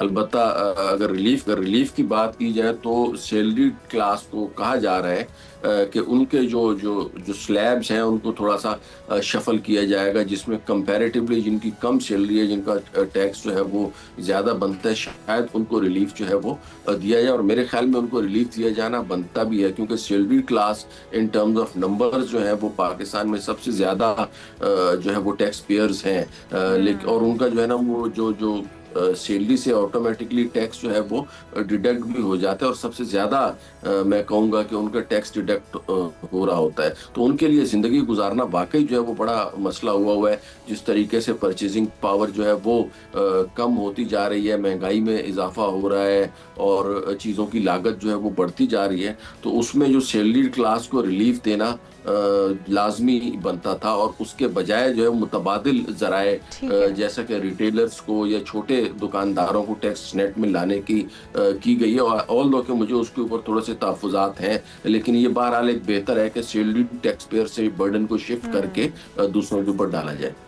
बिल्कुल सही। अच्छा, ये भी बताइएगा अकमल साहब कि जिस तरह से हम देख रहे हैं वफाकी वज़ीर हैं तारिक फजल चौधरी, वो कहते हैं कि जो अभी तक ताख़ीर हुई उसके पीछे वजूहात वसाइल की तकसीम थी, मालियाती मामलात थे, और वफाक और सूबों के दरमियान इसी के ऊपर मुशावरत जारी थी। अगर ये बंदर बांट और आपस में बंटवारों के ऊपर या किसका कितना हिस्सा है, इसी के ऊपर लड़ाई जारी रहेगी, अवाम की जो अवाम को दरपेश महंगाई है, बेरोज़गारी है, कारोबारी मुश्किलात हैं, उन पर कोई किसी किस्म की बहस तकरार नहीं हुई है, तो फिर इसका मतलब यही समझा जाए कि अवाम को इस बार भी इग्नोर कर दिया गया है इस चक्कर में कि सूबे आपस में उनकी लड़ाई जो है वो ख़त्म नहीं हो रही थी। अवाम के बारे में नहीं सोचा गया कि उन्हें कहाँ पर रिलीफ दी जानी चाहिए, और जिन जिन शोबों में आपने बात की है, एक तरफ रिलीफ दिया भी अगर जाता है कोई 1%, तो दूसरी तरफ जो है 2-3% या 10% के हिसाब से वो निकाल भी लिया जाता है। तो इस बार भी अवाम तैयार रहें, तैयारी करके रखें, कमर कस लें कि इस बार महंगाई जो है वो पहले से ज़्यादा होने जा रही है, डबल ट्रिपल होने जा रही है, या फिर जो रिलीफ इस बार मिलेगा जिसके दावे भी गवर्नमेंट करती है वो वाकई रिलीफ साबित होगा। देखें, एक तो महंगाई नो डाउट ये तो खुद एडमिट कर चुकी है हुकूमत भी और IMF भी कि तकरीबन 10% के लगभग जो है वो महंगाई इस आने वाले जो फाइनेंशियल ईयर है उसमें रहेगी। और अगर खुदा न खास्ता ये जो हालात इस वक्त चल रहे हैं दुनिया के, जिसमें ईरान अमेरिका जंग है और यूक्रेन रशिया जंग है, अगर ये सूरत हाल जारी रहती है तो डेफिनेटली जो है वो कॉस्ट में बड़ा इजाफा होगा। दूसरा जो आपने पॉइंट उठाया ना कि जो बजट डिले हुआ है, उसकी 2-3 वजूहत हैं और तीनों टेक्निकल किस्म की रीजंस हैं। नंबर 1 तो ये है कि हुकूमत का जो बजट, वफाकी हुकूमत का जो बजट डेफिसिट है वो बढ़ता जा रहा है, ठीक है ना। और उस बजट डेफिसिट को कंपनसेट करने के लिए NFC अवार्ड में हुकूमत चाह रही थी, वफाकी हुकूमत, कि उसमें अमेंडमेंट की जाए, 18th अमेंडमेंट को नलीफाई किया जाए NFC के हवाले से 28th अमेंडमेंट के जरिए। लेकिन मेरे ख्याल में उसके ऊपर सियासतदानों ने और पीपल्स पार्टी ने अच्छा मतलब मसलियत का मुजाहरा किया है और अच्छी बारगेनिंग की है कि गिलगित बल्तिस्तान या कश्मीर वगैरह की हुकूमत के बदले में उन्होंने NFC को बचा लिया है और सिर्फ 1700 अरब रुपए का जो सरप्लस जो कंट्रीब्यूट करेंगे जो सूबे वफाकी हुकूमत को, तो मेरे ख्याल में ये एक बहुत अच्छा इकदाम है। ठीक है, इससे वक्ती तौर के ऊपर ही फायदा होगा वफाकी हुकूमत को, फर्क आवाम के ऊपर कुछ नहीं पड़ना। पहले सूबे देते थे, अब जो वफाकी हुकूमत दे देगी और खर्चे वही खसारा ही पूरा कर रहे हैं, चाहे वो खसारा सूबाई हुकूमत का हो चाहे वो खसारा वफाकी हुकूमत का हो, पे तो अल्टीमेटली आवाम को करना है। तो ये टेक्निकल इशू था कि सूबे उसको देंगे या वफाक देंगे, तो उसको मेरे ख्याल में आईनी तौर के ऊपर जमहूरी तरीके से बेहतर उसका सोल्यूशन निकाला गया और सूबाई खुद मुख्तारी को जो बचाया गया है, that is a good and should be appreciated towards Peoples Party. बाकी बजट में अगर आप कहें कि इसमें ये आवाम का कोई फायदा या नुकसान था, तो वो नहीं था। सिर्फ IMF से टेक्निकली जो है वो हुकूमत बचना चाह रही थी, तो उसमें इस मरतबा तो कामयाब हो गई है, लेकिन अगली मरतबा मुझे नहीं लगता है कामयाब होगी। उसकी वजह इस बार भी ये जो कामयाबी है ये भी सिर्फ आवाम को धोखा देने के मुतरादिफ नहीं होगी मोहम्मद अकमल साहब, क्योंकि IMF का मुतालबा तो यही है कि अपने जो लॉसेस हैं उनको घटाइए, अपने टैक्स नेट को बढ़ाइए, अपनी आमदनी को, अपने मुनाफे को बढ़ाइए। तो वो तो उसके लिए तो टैक्स नेट को वसी करने की ज़रूरत है। ये ज़रूरी तो नहीं है कि मुलाजमत पेशा लोगों पे, एक आम आदमी पे या मुतवसत तबके के ऊपर मज़ीद बोझ डाला जाए जो पहले ही पिसे में महंगाई की चक्की में। तो ये कब तक किया जाता रहेगा? अपनी अयाशियाँ बंद नहीं की जाएंगी, अपने काबीना, अपने लाहौ लश्कर को कम नहीं किया जाएगा, तो ये तो फिर मज़ीद बोझ डाला जाता रहेगा। कब तक अवाम को बेवकूफ़ बनाएंगे कि IMF के कहने पर हो रहा है? देखिए IMF की अगर बात की जाए ना, IMF तो लेंडर है, उसने तो हमें कर्जा दिया हुआ है, तो उसकी सबसे बड़ी प्रायोरिटी ये होगी कि मुझे अपना कर्जा या मैंने जो दूसरों को जो है वो कर्जा इनको दिलवाया हुआ है पाकिस्तान को, तो वो कर्जे का सूद जो है ना वो हुकूमत जो है वो देती रहे। बाकी गरीब आदमी हो गया, टैक्स इस्लाहात हो गई, जो भी दीगर चीजें उसके ऊपर IMF कॉम्प्रोमाइज कर लेगा, और यही चीज हमें नजर भी आ रही है। बजट में जो सबसे बड़ा खर्चा है, अभी तक आपने शायद उसके ऊपर कहीं बात होते हुए नहीं सुनी होगी कि वफाकी हुकूमत का जो सबसे बड़ा खर्चा है वो सूद की अदायगियों का है। और सूद की अदायगियां किस वजह से बढ़ रही हैं? हुकूमत जो है वो कर्जा ले रही है अपना बजट खसारा पूरा करने के लिए। तो IMF ये चाहता है कि जी आप ये जो बजट का डेफिसिट है उसके ऊपर जो सूद आप पे कर रहे हैं कर्जे ले लेके, वो सूद आपने पे करना है। उसके बाद चाहे आप डिफेंस के ऊपर कट लगाएं, चाहे आप जो है वो NFC के ऊपर कट लगाएं, चाहे आप इस्लाहात करें, चाहे आप इस्लाहात ना करें, that all could be compromised. But लेकिन अवाम इस वक्त मुंतजिर है कि ज़राई शोबे से लेकर तमाम शोबे और महंगाई पर भी कोई उसका भी सदेबाब किया जाएगा, आवाम को रिलीफ दी जाएगी, वो तमाम शोबों के लिए मुंतजिर है। लेकिन हुकूमत के प्लान्स कुछ और हैं। बहुत शुक्रिया, हमारे साथ मोहम्मद अकमल साहब माहिर मौजूद थे, और हम उम्मीद ही कर सकते हैं कि ये जो 2026-27 का बजट होगा ये हमारे लिए कुछ रिलीफ लेकर आए, हवा का झोंका साबित होना कि एक अजाब की तरह हम पर मुसल्लत किया जाए। यहाँ पर एक ब्रेक शामिल करते हैं। ब्रेक लेते हैं। ब्रेक के बाद और भी बहुत से अहम इश्यूज हैं जिस पे आज बात करेंगे, हमारे साथ रहेगा। Stay with us. Welcome back. और पंजाब गवर्नमेंट के बहुत से अच्छे काम जिनकी हम तारीफ करते रहते हैं, कोई खामियां हो तो उनकी निशानदेही भी की जाती है, इस्लाह के लिए तनकीद बराए इस्लाह भी होनी चाहिए। लेकिन इस वक्त जो हम बात करने जा रहे हैं, पंजाब में अवामी तहफ़्फ़ुज़ और पब्लिक ट्रांसपोर्ट की सिक्योरिटी के हवाले से एक बहुत ही अहम और इनकलाबी कदम उठाया गया है वज़ीर आला पंजाब मरियम नवाज साहिबा की तरफ से। यह है डिजिटल पंजाब विजन, जिसके तहत पंजाब सेफ सिटी अथॉरिटी ने CM Punjab QR panic button मुतारिफ करवाया है। इसका मकसद क्या है वो आप बता दीजिए। बिल्कुल जी, और इसका मकसद ये है कि लाखों अफराद जो कि ट्रैवल करते हैं उनको फौरी मदद, जदीद हिफाजती सहूलियात फ्राहम की जा सके। और इस जदीद और मुनफरद इक़दाम के बारे में हम मज़ीद जानते हैं। हमारे साथ हमारे मेहमान मौजूद हैं। सफ़ीर अब्बास हैं, हमारे डेप्टी चीफ एप्लीकेशन हैं सेफ सिटी अथॉरिटी से। वेलकम टू शो कहेंगे आपको भी। और साथ ही साथ हमारे साथ अनस अवान भी हैं, सीनियर कम्युनिकेशन ऑफिसर हैं ये। वेलकम टू शो कहेंगे आपको भी। और सबसे पहले सफ़ीर अब्बास साहब आपकी तरफ आते हैं कि ये जो CM QR पैनिक बटन है, इसका मकसद क्या है और ये किस तरह से काम करेगा? आम आवाम इसके साथ किस तरह से जुड़ सकते हैं? अच्छा, इसमें सबसे पहले मैं आपको बताता हूँ कि जब भी कोई एक सिटीज़न जो ट्रैवल करता है किसी बस पे, किसी रिक्शा पे, तो उसे प्रॉब्लम ये होता था कि उसे पता नहीं कि ये रिक्शा चोरी का है या ड्राइवर के अगेंस्ट कोई क्रिमिनल रिकॉर्ड तो नहीं है और ड्राइवर के पास ड्राइविंग लाइसेंस है या नहीं है। ये सारी इन्फॉर्मेशन उसे नहीं पता ट्रैवल करने से पहले। तो ये सिस्टम क्या है कि हर गाड़ी जो पब्लिक ट्रांसपोर्ट के तौर पे यूज़ होएगी उसके ऊपर ये स्टिकर लगा हुआ है। तो जैसे ही शहरी उसको स्कैन करता है तो ये सारी इन्फॉर्मेशन उसकी मोबाइल स्क्रीन पे विजिबल होती है। और अगर इन केस ऑफ एमरजेंसी वो हमारी पुलिस कम्युनिकेशन ऑफिसर जो कि पंजाब सेफ सिटी के अंदर बैठे हैं उनके साथ कम्युनिकेट भी कर सकता है थ्रू 15 कॉल, लाइव चैट या वीडियो कॉल।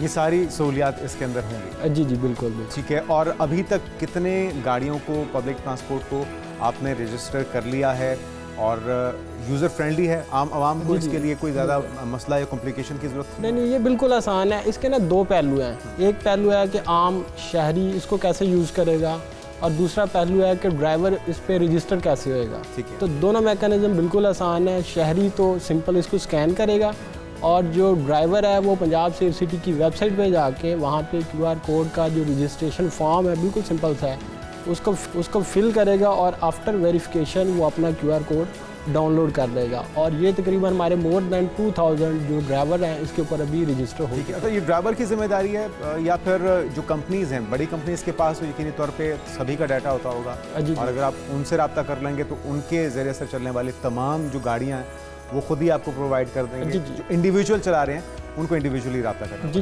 बिल्कुल। जैसे InDrive है, जेंगो है और बाइकिया है। अभी हमारा InDrive और जेंगो के साथ चल रहा है इंटीग्रेशन। उसके अंदर ये है कि उनके तमाम ड्राइवर्स को हम रजिस्टर 1 गो में कर लेंगे और वो ऐप से ड्राइवर अपने अकाउंट से वो QR कोड डाउनलोड करके अपनी गाड़ी के ऊपर लगा सकता है। वो बिल्कुल सिंपल तरीका है कि वो डाउनलोड कर। अच्छा, वैसे तो ये बहुत अच्छा मैकेनिज्म लग रहा है जो आप जिसको इंट्रोड्यूस करवा रहे हैं, और अब इसमें आम शहरी जो है वो खासे मुतासिर भी होते हैं, उन्हें नहीं पता होता वो किस ड्राइवर के साथ ट्रैवल कर रहे हैं, वो किस तरह का है और उसका कोई क्रिमिनल रिकॉर्ड है या नहीं है। लेकिन जिन लोगों के पास मोबाइल फ़ोन इंटरनेट की एक्सेस नहीं है, हमारे पाकिस्तानी आधे से ज़्यादा वो ट्रैवल करते हैं, इन लोकल ट्रांसपोर्ट को यूज़ करते हैं जिनके पास इंटरनेट की एक्सेस नहीं है, वो वाले फ़ोन नहीं है जिनके ऊपर इंटरनेट चल सकता है, और ना ही फिर हर जगह हम अभी उस कंट्री में या हमारी इतनी डेवलप नहीं है कि 5G हर जगह पर अवेलेबल होगा या 4G हर जगह पर आपको फ्री अवेलेबल होगा। तो ये जो मसाइल हैं ये सिर्फ उन लोगों के नहीं हैं जिनके पास इंटरनेट की एक्सेस मौजूद है, उन लोगों के हैं जिनके पास मोबाइल भी शायद आज तक वही चल रहा है जो बटन्स वाला है, जिसके ऊपर इंटरनेट नहीं चलता, वो कैसे कनेक्ट कर पाए? पहले तो बात ये कि आजकल स्मार्टफोन, मेरी जो ऑब्जर्वेशन है वो हर बंदे के पास है। इवन के ड्राइवर जिनको इतना पढ़ना लिखना नहीं भी आता वो भी यंग ऑन ड्राइव, खाना पीने के पैसे हो ना हो, स्मार्टफोन जरूर। स्मार्टफोन पहली तो बात है, स्टैटिस्टिकली आप देखें तो स्मार्टफोन आजकल हर बंदे के पास है। तो इसके अंदर पहले ये सारी फीचर जो हैं वो स्मार्टफोन पे और इंटरनेट के साथ अवेलेबल है। अगर इसके अलावा अगर आप बात करें तो पंजाब सेहत सिटी में 15 कॉल का एक मैकेनिज्म है, वो तो ऑलरेडी एग्जिस्ट करता है, लेकिन उसमें और इसमें डिफरेंस ये है कि अगर आप 15 से कॉल करते हैं तो आपको नहीं पता ड्राइवर कौन है, आपको नहीं पता रिक्शे का नंबर क्या है, आपको नहीं पता उसका क्रिमिनल रिकॉर्ड है या नहीं है। लेकिन अगर आप इस सिस्टम के थ्रू यूज़ करते हैं तो आप 15 पे जैसे ही क्लिक करते हैं ना, अब उस 15 और इस 15 में ये फ़र्क है, क्लिक करने पे हमारे कमांड एंड कंट्रोल सेंटर में हमें ऑलरेडी है कि उस यूज़र की पिन लोकेशन क्या है, इस टाइम वो किस ड्राइवर के साथ बैठा हुआ है और किस गाड़ी में ट्रैवल के लिए बहुत ही अच्छा है, ज़बरदस्त चीज़ है। अच्छा अनस भाई आप बताइए कि रिस्पांस टाइम कितना है अगर कोई खुदा न खास्ता शहर के अंदर उसके साथ कोई मामला होता है, कोई शिकायत होती है, ख़ासतौर पे हमारी बच्चियाँ या स्टूडेंट बहुत से तलबा वो भी ट्रैवल करते हैं और रेगुलरली करते हैं, तो कितनी देर में आप रिस्पॉन्ड करते हैं, कहाँ कहाँ पे आपके सेंटर्स हैं, और पहुँचने में उस मौके पर आपकी एक बंदा पहुँचता है, पूरी टीम पहुँचती है, उसका तरीक़ाकार क्या है? इसमें ऐसे है कि हमारे जो इसकी जो मैकेनिज़्म है वो ये है कि 15 का जो हमारा सिस्टम है उनके पास सारी जो हमारी व्हीकल्स हैं, पेट्रोलिंग व्हीकल्स जो हैं पुलिस स्टेशन की और इसके अलावा PRU की और डॉल्फिन की जो मोटर बाइक्स हैं जी, उन सब के साथ वो अटैच है। अच्छा, उसके साथ कनेक्टेड है? हाँ जी, उसके साथ कनेक्टेड है। तो हम जो पिन लोकेशन है कॉलर की, उसके जो सबसे करीब व्हीकल होगी या कोई भी पेट्रोलिंग ऑफिसर जो मौजूद है, हम उसको ये केस असाइन करते हैं ताकि जल्द अज जल्द जो है वो मदद की जो है वो पहुँचाई जा सके उस यूज़र तक, उस कॉलर तक। ठीक है, तो और जल्द से जल्द में कितना अंदाज़न, ताकि खुदा न खास्ता किसी इमरजेंसी हो तो उसके माइंड में हो कि इतनी देर में वो हेल्प पहुंच जाएगी, मदद पहुंच जाएगी? जी, ये इस पे जो है ना हमारा रिस्पांस टाइम वो अल्हम्दुलिल्लाह कोई 5 से 10 मिनट के अंदर अंदर हम जो है वो मदद पहुंचा देते हैं उस कॉलर तक, ताकि उसको जल्द से जल्द जो है वो रिलीफ फराहम किया। ठीक है। अच्छा अनस, ये भी बताइएगा कि किस तरह के केसेस ज़्यादा रिपोर्ट हो रहे हैं, किस तरह की कंप्लेंट्स ज़्यादा लॉन्च की जा रही हैं, और बच्चियों की ज़्यादा हैं, मेल हजरात भी हैं उसके अंदर, किस एज ग्रुप को ज़्यादा मसाइल हैं जो आपके पास आपको कांटेक्ट करते हैं और आपसे रब्ता करते हैं इस हवाले से? अच्छा, इसमें जो बड़ी रेशो है वो यूजुअली फीमेल्स की ही होती है, उनको हरासमेंट के ज़्यादातर इशूज़ फेस करने पड़ते हैं। ठीक है, तो वो हरासमेंट के केसेस ज़्यादातर इस तरह से जो है रिपोर्ट होते हैं, तो हम अच्छा अगर कोई चलती हुई गाड़ी है, उसके अंदर किसी ने उसको स्कैन किया, स्कैन करने के बाद उसको वहाँ पर हरास किया जा रहा था, उसने स्कैन किया, आपसे कांटेक्ट किया, आप कह रहे हैं रिस्पांस टाइम 10 मिनट है, अगले स्टॉप पे उस बच्ची या लड़की ने उतरना है, तो फिर आपकी रिस्पांस टीम जो है वो किस तरह से काम करेगी?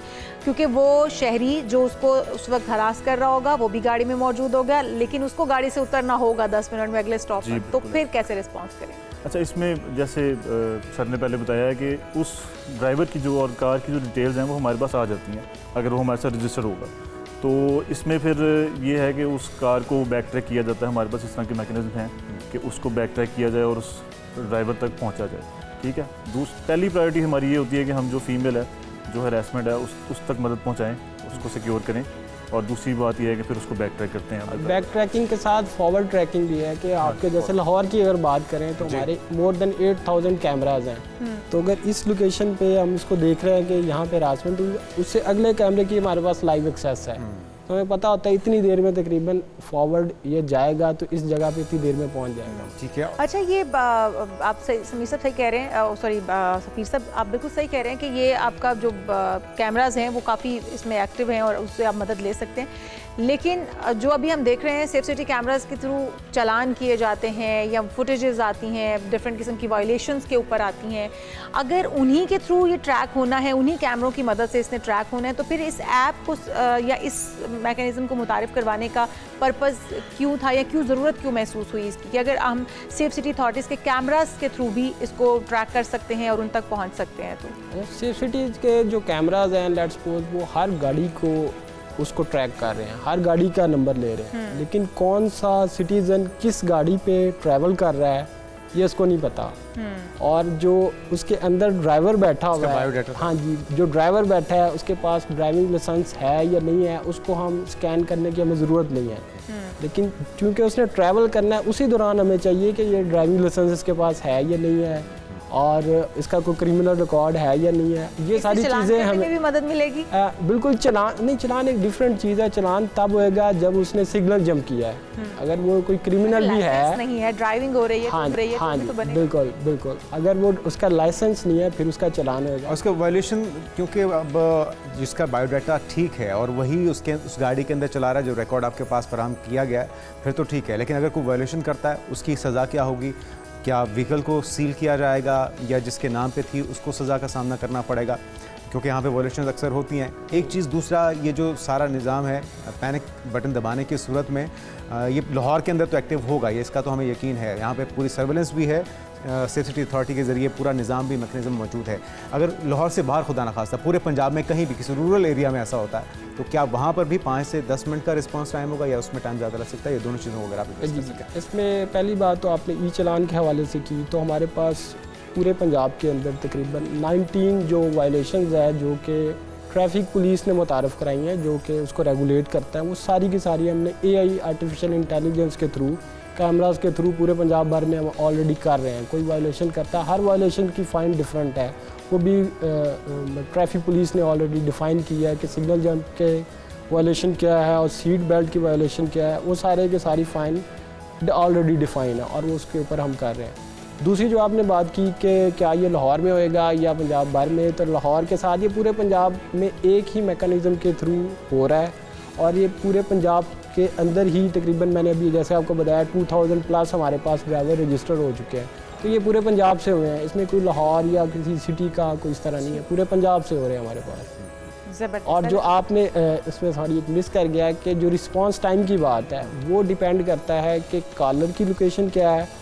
जैसे अभी अनस ने भी बताया कि हमारी तमाम पुलिस की जो गाड़ियाँ हैं उसके अंदर ट्रैकर लगे हुए हैं, तो कौन सी कॉल जो रिसीव हुई है और उसके करीब तरीन कौन सा हमारा रिस्पॉन्डर है उसके डिस्टेंस पे डिपेंड करता है। अगर वो करीब है तो जल्दी पहुंच जाएगा, अगर वो थोड़ा सा डिस्टेंस पे है तो उसको। अच्छा अनस, जाते जाते लास्ट स्टेप्स ये भी जानना चाहेंगे कि अगर कोई क्रिमिनल उसके अंदर मौजूद है और आपको कोई ऐसी आती है जिसके अंदर कोई खुदा न खास्ता ऐसा हादसा पेश आ सकता है उस लड़की के साथ या फैमिली के साथ, तो उस सूरत में क्या आप पुलिस को भी साथ कनेक्ट करते हैं अपने या फिर खुद ही आपकी रिस्पॉन्स टीम उसको रिस्पॉन्ड करती है? क्योंकि आपने कहा कि सबसे पहले हमें उनको महफूज करना, उनको सिक्योरिटी फ्राहम करना सबसे हमारा पहला मकसद होता है, तो किस तरह से आप कर रहे हैं? फिर पुलिस को भी कनेक्ट किया जाता है? अच्छा, ये सारा सिस्टम जो है ना ये इंटीग्रेटेड है बेसिकली, तो जो रिस्पांस टीम्स हैं वो पुलिस की ही होती हैं। ओके, जो रिस्पांस कर रहे हैं वो पुलिस वाले ही हैं।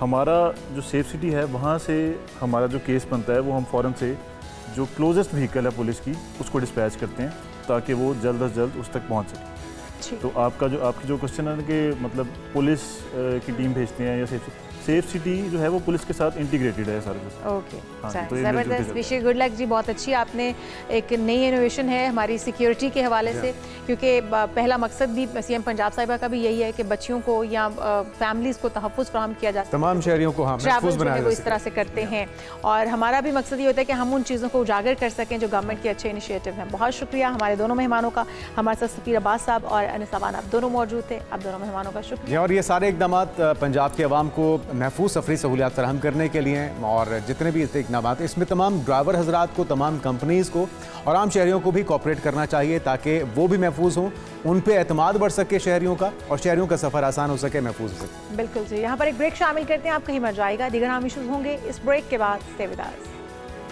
प्रोग्राम में एक बार फिर से आपको खुश आमदेद कहते हैं नाजरीन, और अभी बात करते हैं हमारा मुआशरा शिद्दत पसंदी, अदम बर्दाश्त और जज्बाती बेकाबूपन का एक ख़तरनाक दौर में दाखिल हो चुका है, उसका सामना कर रहा है। आए रोज़ सामने आने वाले जो अफसोसनाक वाक़यात हैं, इस सवाल को मज़ीद हम बना रहे हैं कि कहीं घरेलू तनाज़े जान लेने तक पहुँच जाते हैं, कहीं ज़ाती रंजिश कत्ल की सूरत इख्तियार कर लेती है, और कहीं एक नौजवान ज़िंदगी बेहिसी और जुल्म की नज़र हो जाती है। कराची का वाक़या पेश आया। एक मुअम्मर 70 साला बुज़ुर्ग हैं जिन्होंने अपनी ही बीवी को कत्ल कर दिया सिर्फ इस वजह से कि उसने हक़ ज़ौजियत अदा करने से इनकार किया था, और उसको सर पर वार करने के बाद कत्ल कर दिया, और फिर ख़ुद ही जाके थाने में अपने आप को पेश भी कर दिया, और पुलिस को वहाँ से लेकर घर आए और जाए वक़ुआ तक पहुँचे। लेकिन ये वाक़यात जो हमें बताते हैं कि हमारे यहाँ आदम बर्दाश्त भी ख़त्म हो चुकी है और रिश्तों का तकद्दुस भी पामाल होता हुए हम देख रहे हैं। इस तरह के बेशुमार वाक़यात हैं। जंग में भी 18 साल लड़की की अलमनाक मौत हुई, साहिवाल में घरेलू झगड़े पर भाभी और भतीजी को आग लगाने का वाक़या, कराची में शौहर के हाथों जो बीवी का कत्ल जिसका आप भी तस्करा कर रही हैं। तो ये कहानियाँ ये बताती हैं कि हम इंतहाई पस्ती की तरफ जा रहे हैं, और हमें इसमें बेहतरी लाने के लिए जंगी बुनियादों पे, हंगामी बुनियादों पे इक़दाम करने की ज़रूरत है। क्या कुछ किया जा सकता है, इस पर बात करेंगे। सुमेरा भट्टी साहबा माहिर नफ्सियात हमारे साथ मौजूद होंगी, लेकिन उससे पहले रजब अली कराची से हमारे साथ मौजूद हैं, जहाँ पे अफसोसनाक वाक़या जिसका हम तस्करा कर रहे हैं वो 4 से 5 रोज़ से सोशल मीडिया की जीनत बना हुआ है, और असल मामला है क्या, ये हम जानने की कोशिश करते हैं। रजब अली, एक तो वो तस्वीर है जो कि मीडिया पे दिखाई जा रही है, क्या वाकई में हक़ ज़ौजियत अदा ना करने के बायस अपनी बेगम को, जिनकी उम्र 54 साल थी, और जो बुज़ुर्ग शख्सियत हैं जिन्होंने ये कत्ल किया वो लगभग 70 साल के करीब हैं, उनके भांजे भतीजे या नवासे नवासियाँ पोते पोतियाँ भी हैं, तो ये नौबत आई क्यों, मामला असल में था क्या? देखिए, वैसे जो बढ़ते हुए मसाइल है उनमें जो है वो हर कोई ज़हनी तनाव और जो है दीगर मसाइल का जो है वो ज़हनी उसका शिकार है। तो ऐसे ही जो ये वाक़या जो पेश आया, इसमें इब्तिदाई तौर पे जो चीज़ें सामने आई थी, ये बुजुर्ग शहरियाँ तकरीबन 64 साल इनकी उम्र है, और इनकी अहलिया की उम्र जो है वो 58 साल थी। इनकी जो है वो इज़्दिवाजी ज़िंदगी है वो तकरीबन 40 साल पर मबनी थी। एक बहुत तवील अरसा है जिनमें इनकी 2 बेटियाँ और 2 बेटे हैं। बेटियां दोनों शादीशुदा हैं, बेटे दोनों जो है वो रात के वक्त काम पे गए हुए थे। जो उन्होंने आके जो वाकया बयान किया, उन्होंने तो यही बताया, जैसे वो सुबह सवेरे जाके उन्होंने थाने में गिरफ्तारी दी और खुद बताया कि मैंने अपनी अहलिया का जो है वो कत्ल किया, हक़ ज़ौजियत अदा ना करने की बिना पे।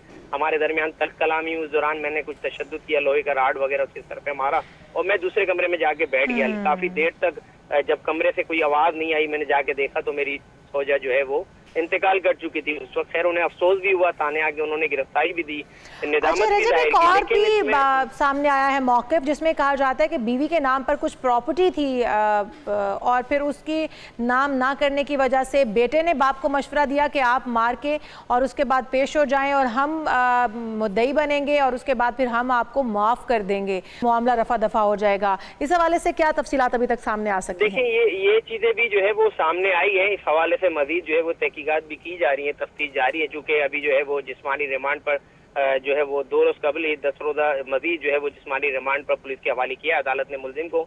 इस हवाले से मजीद जो है वो तफ्तीश की जा रही है। ये बात भी सामने आई थी, उनके बच्चों ने सोशल मीडिया के जरिए जो है वो ये बयानात जो है वो दिए कि जो है एक उनकी वालदा की कोई प्रॉपर्टी थी, उस पर जो है वो तनाज़ा चल रहा था, उसी बिहाफ पे जो है झगड़ा हुआ है। बच्चों का जो है वो ये दावा है कि उनके वालिद ने इसी बिहाफ पर, इसी वजह से जो है वो वालदा के साथ झगड़ा किया और उन्होंने कत्ल किया। लेकिन बाप ने आगे जो है वो कुछ और कहानी जो बताई, जो हमने पहले जो है वो बयान की अपने नाज़रीन के सामने। लेकिन जो है वो पुलिस कहती है कि अभी इस रुख को भी खारिज नहीं बिल्कुल किया जा सकता, चूंकि बच्चों ने जिस तरीके से बयान दिया उस हवाले से भी जो है वो तहकीकात की जा रही है। लेकिन जो सबसे ज्यादा प्रेफर किया जाएगा वो जो मुल्जिम ने जो इकबाली बयान, जो एतराफी बयान जो दिया है, उसको ज्यादा प्रेफर किया जा रहा है। लेकिन दूसरी तरफ भी जो है वो तहकीकात का रुख रखा जा रहा है। लेकिन इस सब में, इन सारे मामलात में जो अदम बर्दाश्त और जो तशद्दुद वाला जो सिलसिला हमारे यहाँ बढ़ रहा है, जो मसाइल की वजह से जो जहनी तनाव, जहनी खुदकुशियां भी जो है मुआशरे में बढ़ती जा रही है, तशद्दुद के वाक़यात में इजाफा होता जा रहा है। जी बिल्कुल, बहुत शुक्रिया। रजब अली हमारे साथ मौजूद थे और यही हमारा मौजू भी है कि आज इतने खूबसूरत रिश्ते, इतने करीबी रिश्ते, कई दहाइयों और फिर एक ना कहने पर या एक ऐसे मामले पर आके किसी की ज़िंदगी का ख़ात्मा कर देना, जो आपके बच्चों की माँ भी है, आप नवासे नवासियों पोते पोतियों वाले, और ये एक केस है। इस तरह के दर्जनों सैकड़ों केसेस हर रोज़ रोनुमा हो रहे हैं। सुमेरा भट्टी साहबा, आपके ख़्याल में इस शिद्दत पसंदी की वजह क्या है?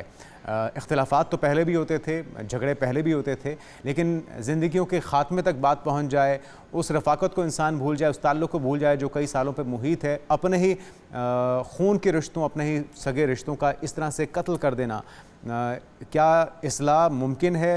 क्या वापसी मुमकिन है जिस नहज पर हम पहुँच चुके हैं? अच्छा, ऐसा है कि जैसे अभी यहाँ पे मैं सुन रही थी ये पूरा जो वो एक्सप्लेन कर रहे थे वाकया जी हाँ।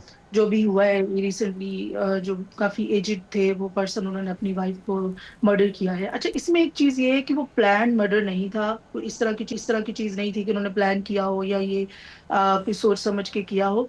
और यहाँ एक बात ये भी मैं बता दूं कि ये प्रॉब्लम एकदम से कभी भी नहीं होता। मतलब आप ये कह दें कि अचानक ऐसा हुआ, उनकी पर्सनालिटी में या उनके जो भी नफ्सियाती तौर पे अगर हम बात करें तो ये चीजें पहले से मौजूद होती हैं। ऐसे लोग ऑलरेडी शिद्दत पसंद होते हैं, ऐसे लोग पहले से ही जो है वो वायलेंस की तरफ जाते हैं, वो अग्रेसिव होते हैं, उनका जो रिलेशनशिप इश्यूज होते हैं वो पहले से चल रहे होते हैं।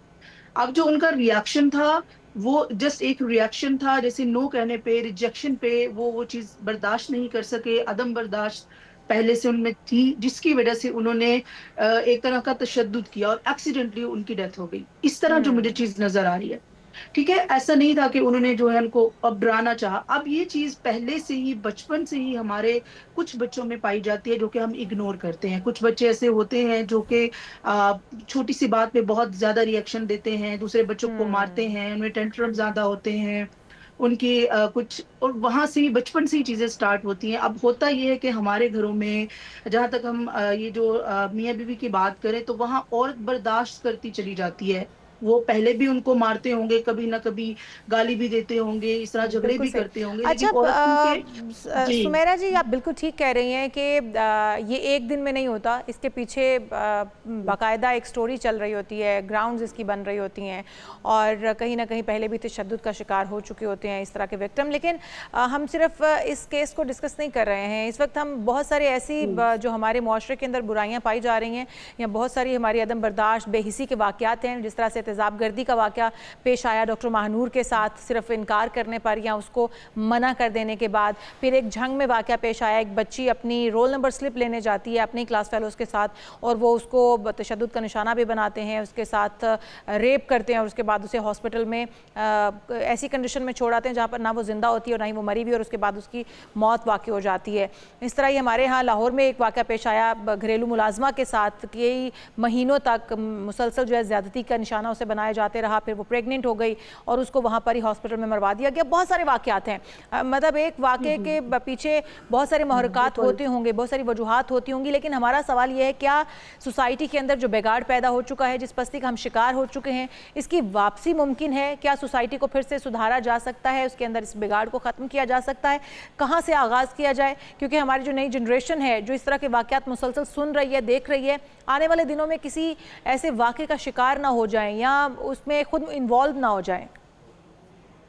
जी बिल्कुल, देखिए इसमें मल्टीपल फैक्टर्स हैं, किसी कोई एक रीज़न नहीं है। अब जो मुख्तलिफ वाक़यात है इसमें एक चीज़ कॉमन है, अदम बर्दाश्त, लेकिन उसके पीछे रीज़न डिफरेंट होती हैं।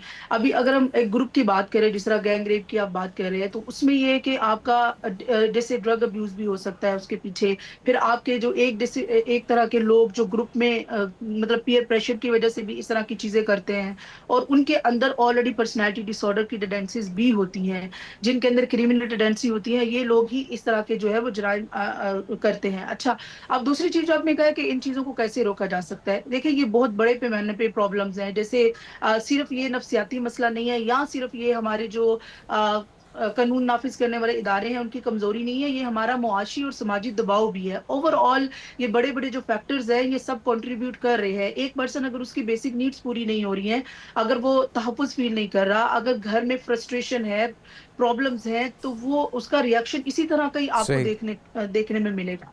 ठीक है, तो ये कहाँ से हम स्टार्ट कर सकते हैं? फिर मैंने जैसे पहले बात की, आप इसको बचपन से ही शुरू कर सकते हैं, इन चीज़ों को आप नोट कर सकते हैं, असेस कर सकते हैं, और बर वक्त जो है वो आप हेल्प के लिए अगर कॉल करते हैं, अगर हमारे नफ्सियात के पास जाते हैं या किसी से आप हेल्प लेते हैं कि उस पर्सन की जो है जो प्रॉब्लम चल रहे हैं उसको उसी टाइम टैकल किया जाए, तो लॉन्ग टर्म में इसको हम रोक सकते हैं। लेकिन अगर पर्सनालिटी इश्यूज भी नहीं है, साइकोलॉजिकल प्रॉब्लम भी नहीं है, तो ये बहुत बड़े फैक्टर्स है कि आपके यहाँ महंगाई बहुत ज्यादा है, आप अपनी बेसिक नीड पूरी नहीं कर रहे, ठीक है, आप यहाँ कुछ ऐसे इंसाफ भी उस तरह प्रॉपर नहीं हो रहा, फ्रस्ट्रेशन आपके अंदर है, तो उसका जो रिजल्ट होगा वो अग्रेशन ही होगा। फिर सब्सटेंस अब्यूज भी बहुत तेजी से बढ़ रहा है। अब अगर हमारे होने के नाते मैं आपको ये यहाँ भी क्लियर कर दूं कि नफ्सियाती जो मसाइल होते हैं वो चंद हैं। कुछ नफ्सियाती डिसऑर्डर ऐसे हैं जिसमें इस तरह का वायलेंस पाया जाता है, जैसे एंटी सोशल पर्सनालिटी है, बॉर्डरलाइन पर्सनालिटी है, इस तरह की पर्सनालिटीज हैं जो आगे जाके क्राइम और इस तरह की चीजें करते हैं। लेकिन बाकी जो 70-80% लोग हैं उनके जो फैक्टर्स हैं वो यही है कि डोमेस्टिक इश्यूज हैं, माशरती मसाइल, ये जो महंगाई है, बेरोजगारी है, ये सब चीजें जो है ये मसाइल हैं और इसके होते हुए सभी स्टेक होल्डर्स को अपना किरदार अदा करना होगा। बहुत शुक्रिया सुमैरा भट्टी साहिबा, हमारी नफ्सियात हमारे साथ मौजूद थी। और रियासत को कानून की अमलदारी बनाना होगा, वालिदैन को अपनी जिम्मेदारी निभानी होगी, उलमाए कराम भी किरदार अदा करें और असाज़ा कराम सभी इकाइयों को, सभी स्टेक होल्डर्स को बीड़ा उठाना होगा। माशरे में मौजूद इस बिगाड़ को, इस शिद्दत पसंदी, इस इंतहा पसंदी का खात्मा अगर आज ना किया तो खुदा न खास्ता हमारे आने वाली जो नस्लें हैं वो भी इसका शिकार हो सकती हैं। बिल्कुल जी, यहाँ पर एक ब्रेक शामिल करते हैं, आप कहीं मत जाएगा, दीगर हम इश्यूज होंगे इस ब्रेक के बाद। Stay with us. नाज़रीन वेलकम बैक। और अभी आपका फेवरेट सेगमेंट है, आपके जहनों में बहुत से सवालात होंगे जो आप जानना चाहते होंगे कि आपकी किस्मत के हवाले से क्या चीज़ बेहतर है, आपकी किस्मत में दौलत है, मोहब्बत है, मुस्तकबिल के बारे में अगर आप मुतजस्सिस हैं और कोई फ़ैसला करने में हिचकिचा रहे हैं। लाल नोट के बारे में कहा जाता है कि जी वो पर्स में रखने से दौलत बढ़ जाती है, ऐसा है या नहीं? तो इस तरह से मिलते जुलते जो तमाम सवालात हैं आज हम आपके सामने उनके जवाब रखने जा रहे हैं। जी हाँ, तो इन तमाम सवालात के जवाबात लेते हैं हम। सैयद मुसव्वर ज़ंजानी हमारे साथ मौजूद हैं, माहिर इल्म नजूम हैं आप, बहुत सारा उससे आज हम फ़ायदा उठाएंगे। वेलकम टू शो कहेंगे आपको ज़ंजानी साहब। Thank you, players all mine. Zanjani साहब, सबसे पहले तो हम लोगों को ये होता है कि हम अमीर कैसे होंगे, और फिर गरीब जो है वो ये सोचता है कि मैं आखिर गुर्बत में क्यों ज़िंदगी गुजार रहा हूँ। तो कौन सी ऐसी आदत हैं जो हमें गरीब बनाती हैं, और क्या हम अपनी ज़िंदगियों में तब्दीली लाएँ कि हम अमीर हो जाएँ? देखिए, सबसे पहले तो ये देखना होता है कि बहुत सारे ऐसे लोग होते हैं जो कि गुर्बत में भी सखावत कर रहे होते हैं और वो दिल के सखी होते हैं। ऐसा नहीं होता कि वो गुर्बत में ही ज़िंदगी गुजारे, लेकिन उनके दिल में सखावत होती है। ये बहुत मीनिंगफुल है कि आप दिल के करीब हैं या आप दुनियावी तौर के ऊपर नेमतों से करीब हैं, आदतन करीब हैं। तो ये दो चीज़ें मुख्तलिफ आती हैं। अब इसमें अगर हम लोग देखें तो कुरान करीम में सूरह माइदा में आयत नंबर 55 है कि जिसमें नबी अकरम सल्लल्लाहु अलैहि वसल्लम को भी और अमीरुल मोमिनीन हज़रत अली करमुल्लाह वजहुल करीम की शान को भी बयान करते हुए आयत नाजिल होती है। और आयत ये है कि अल्लाह उन लोगों को बड़ा मुकर्रब और बहुत जो है करीब रखता है अपने, और बड़ा पसंद करता है जो हालत रुकू में भी ज़कात या सदका कर रहे होते हैं। तो ये सबसे खूबसूरत चीज़ है कि जब आप रिस्क बांटते हैं, अगर आप चाहते हैं कि आपका रिस्क कुशादा हो तो आप दूसरों के रिस्क को अपने साथ अटैच करें।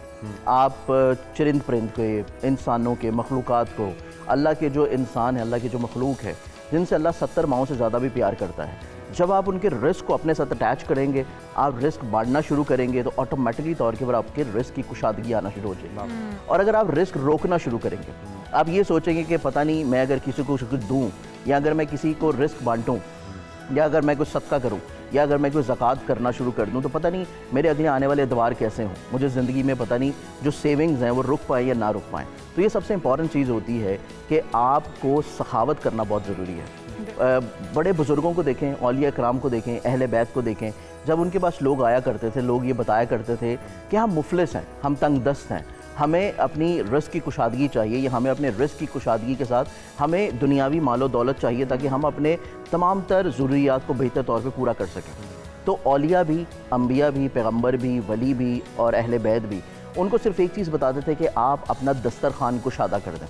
आपकी जो भी तौफीक है, चाहे आप किसी को एक खजूर की क्यों ना दें, आप जब अपना दस्तरखान कुशादा कर देंगे तो अल्लाह ताला ऑटोमेटिकली तौर के ऊपर आपका रिस्क बढ़ा। अच्छा संजानी साहब, इसके में हम एक चीज़ और भी ऐड करते जाएं कि आपके पास बहुत वाफर मिकदार में रिस्क था, इतनी कुशादगी थी, एकदम से तंगदस्ती आ गई। इसमें एक बड़ा फैक्टर कहा जाता है कि जब आप ज़ाया करते हैं खुराक को, अनाज को आप ज़ाया करते हैं, उसकी बेकदरी करते हैं, तो आप गरीब से गरीब होते चले जाते हैं। तो वो भी एक वाक़या था इस हवाले से पुराना सहाबा कराम का, अगर आप वो कोट कर सके और बता सके कि वाकई ऐसा है कि अगर आप अनाज ज़ाया करना शुरू कि हर चीज़ की ना, जब अल्लाह ताला आपको नेमतें अता कर रहा है, चाहे वो रिस्क की नेमत हो, अच्छे कपड़े की नेमत हो, आपको रिश्तों की नेमत हो, आपके बहन भाइयों की नेमत हो, वालिदैन की नेमत हो, आपकी ज़िंदगी में दोस्तों की नेमत हो, आपको इज़्ज़त की नेमत मिल रही है, तो हर वो नेमत जिसका आप कुफरान नेमत करना शुरू कर दें, चाहे वो रिस्क आपका बढ़ रहा है और आप रिस्क को ज़ाया करना शुरू कर दें, आप इतना डाल लें कि जितना आप अफोर्ड नहीं कर रहे हैं, खा नहीं रहे, जो कि अमूमी तौर के ऊपर बहुत सारे हमारे इवेंट्स में हम लोगों को नज़र आता है, या बहुत सारे रेस्टोरेंट्स में हमें नज़र आता है जहाँ पे हम एक फ़िक्स अमाउंट पे करते हैं और उसके बाद हम ये तसव्वुर करते हैं कि बस हमें अब जो है मैक्सिमम क्वांटिटी को इनटेक करना है। तो वो चीज़ वहाँ पे भी आती है कि जब आप किसी भी चीज़ की जो नेमत है उसको कुफरान नेमत की तरफ लेके जाएंगे तो अल्लाह ताला फिर आपकी नेमतें आहिस्ता आहिस्ता कम करना शुरू हो जाएंगी। अच्छा, लाल रंग का नोट ज़ंजानी साहब अपने पर्स में रखने से क्या वाकई में कभी पैसे ख़त्म नहीं होते, या कोई ऐसा ख़ास हिंसा या आपका लकी नंबर या कोई ऐसा अदद, उतने में अगर उतनी मिकदार में उतनी तादाद में कोई पैसे या नोट आपकी जेब में हो, या किसी बुजुर्ग ने कोई पढ़ के आपके ऊपर दम करके नोट दिया है, तो इससे फ़र्क पड़ता है इन चीज़ों से? देखिए, फ़र्क दुआओं से पड़ता है, वज़ाइफ से पड़ता है, क्योंकि अभी सुर्ख नोट अगर हमारी करेंसी में है और हुकूमत पाकिस्तान में सुर्ख नोट को ख़त्म कर दें तो फिर आप सुर्ख नोट तो नहीं ला सकेंगे, फिर आप जो है वो दूसरे ममालिक की करेंसीज को देखेंगे।